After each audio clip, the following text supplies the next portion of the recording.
Hi folks, Guido here. Today I'll be reviewing my ZWO FF80 refractor telescope after 6 months of use.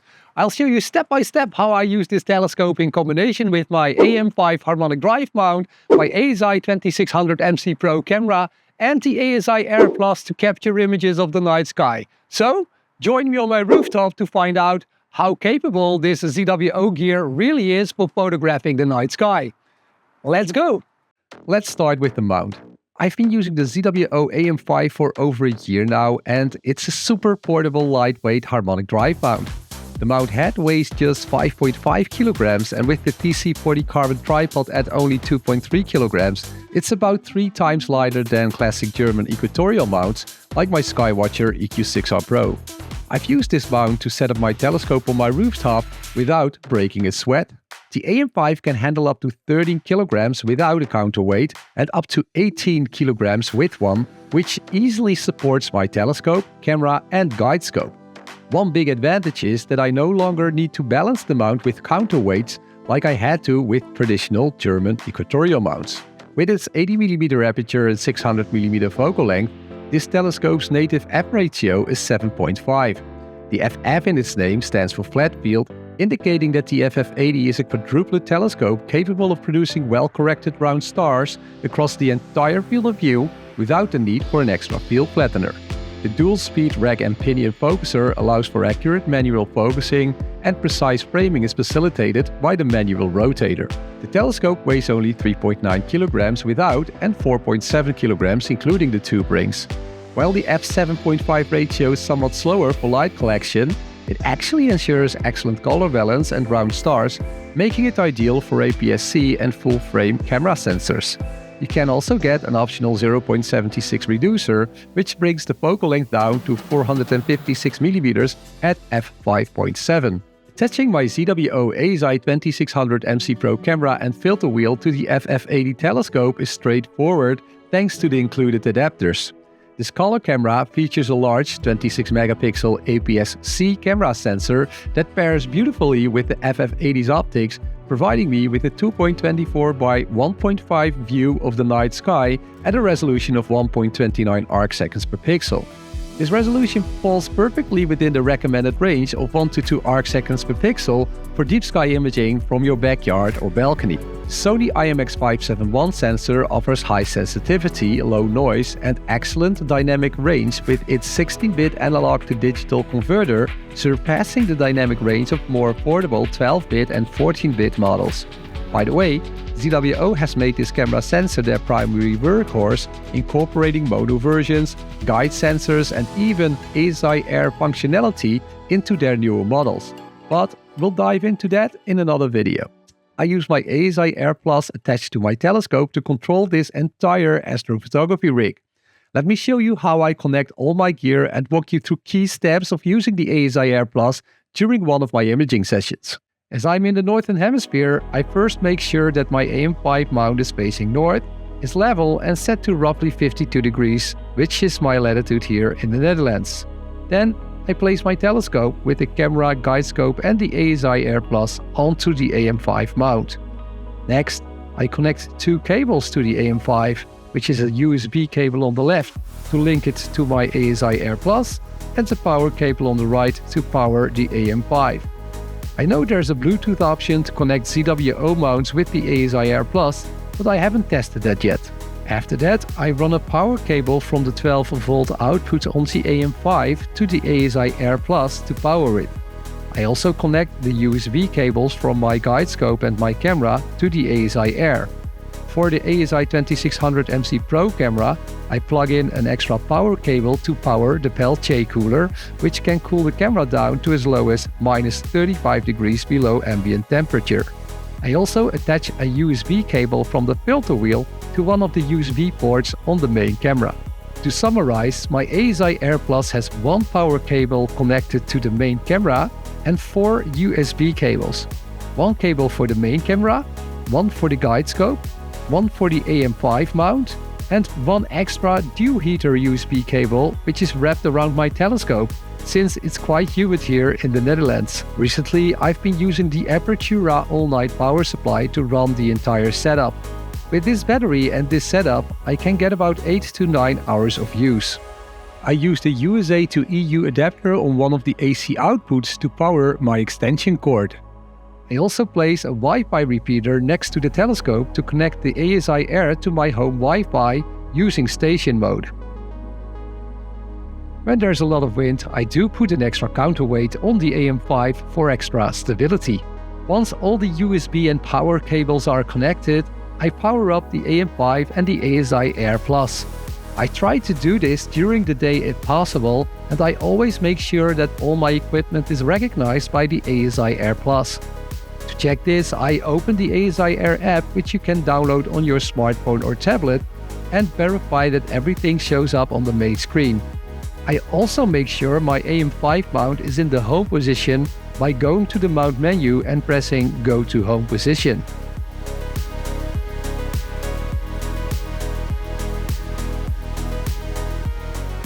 After all that's done, I wait until nightfall to start my imaging session.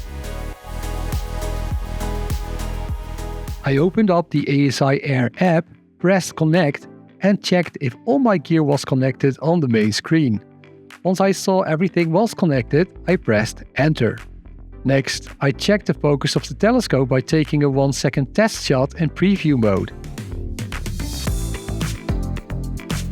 In this case, the telescope was clearly out of focus, so I switched to focus mode, which is accessible in the top right of the screen, to sharpen the focus. You can adjust the bin and exposure settings with a higher bin number showing a wider field of view. I left it at bin 2 with a 2-second exposure and then dragged a green box to an out-of-focus star and clicked on the zoom icon in the top left. Clicking zoom opened a narrow view of the star showing the star size and peak values. A lower star size and a higher peak value indicates a better focus.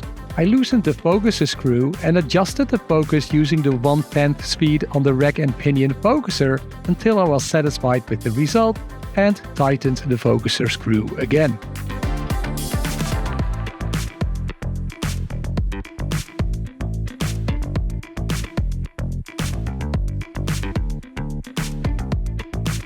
After achieving a sharp focus, I exited focus mode and switched to polar alignment to align the telescope precisely with the North Celestial Pole. This alignment is crucial for accurately tracking stars and deep sky objects, as it compensates for Earth's rotation.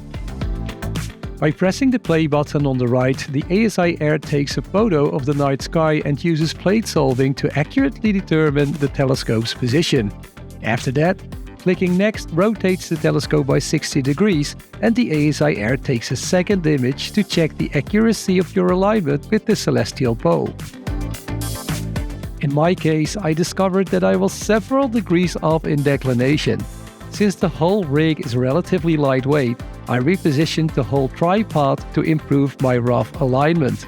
Then, I loosened the azimuth screws on the AM5 to make small adjustments, bringing the alignment within 1 degree of the celestial pole. Once satisfied, I tightened the LS screws again and moved on to selecting a deep sky object.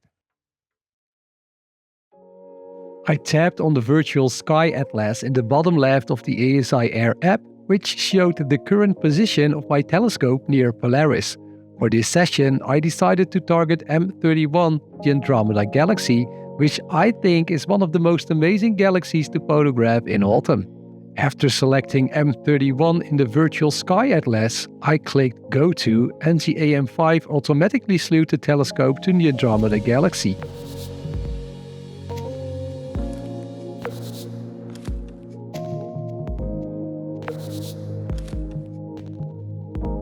I took a quick 10-second photo in preview mode, and M31 was perfectly centered in the field of view of the camera. However, the framing wasn't ideal, so I went back into the virtual sky atlas, where there is a module for adjusting the framing of your target. I clicked Frame and used the virtual wheel on the right to rotate the red rectangle until I got a composition I wanted. I selected auto refresh, loosened the manual rotator screw and rotated the camera manually until the blue rectangle of the camera view was similar to my desired view, represented by the red rectangle. Once I was satisfied with this virtual framing, I took another 10-second photo to confirm the camera was indeed aligned correctly, and it was.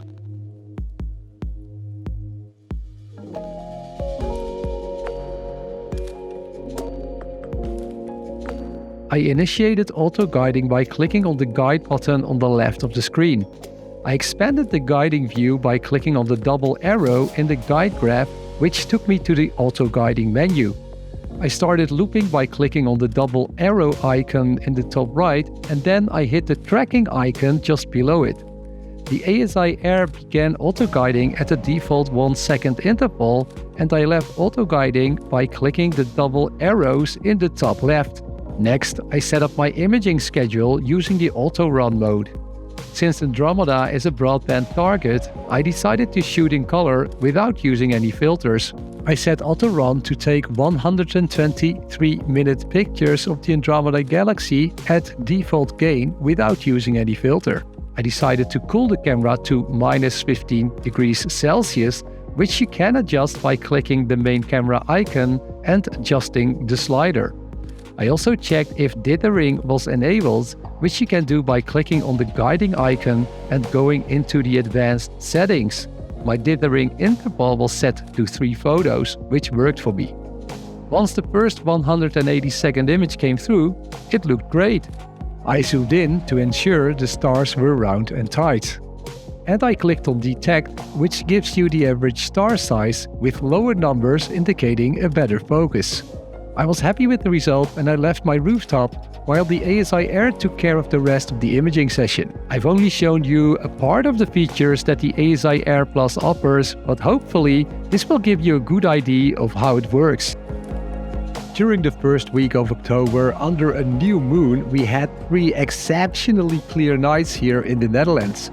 Despite the heavy light pollution in my city, I managed to capture 153 3-minute exposures of the Andromeda Galaxy without using any filters, plus an additional 35 5-minute exposures using the hydrogen alpha filter to capture the emission nebulae within the Andromeda Galaxy. I also took 87 3-minute exposures of M45, the Pleiades cluster, again without using any filters.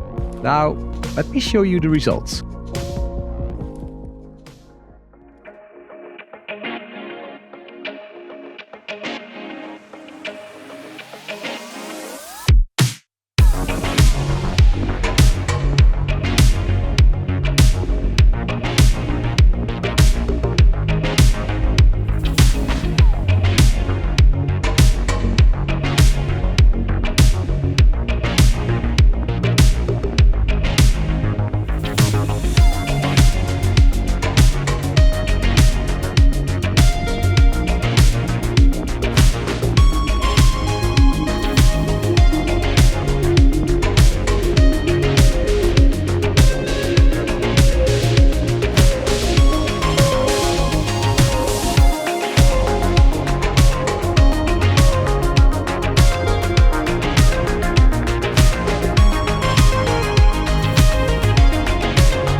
I'm very happy with the final images I captured of 2 popular deep sky objects this autumn using the FF80 telescope and my astrophotography rig.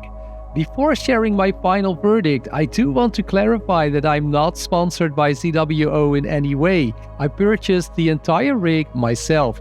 Now, let's get to the key question. Does the FF80 telescope produce sharp and round stars? To assess this, I first examined the full width at half maximum, which indicates how sharp a star appears in a photo. For a 600mm focal length telescope like the FF80, a good FWHM falls between 2 to 3.5 arc seconds, with a lower number indicating sharper stars. I analyzed my photos of the Andromeda Galaxy.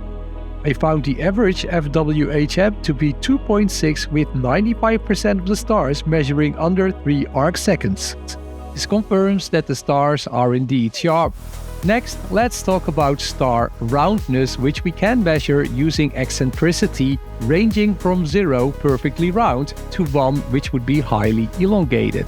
For a 600mm telescope, below 0.4 is excellent, 0.4 to 0.6 is still quite good, and above 0.6 indicates noticeable elongation. In my Andromeda images, the average eccentricity was a 0.54, with 90% of the stars below 0.6.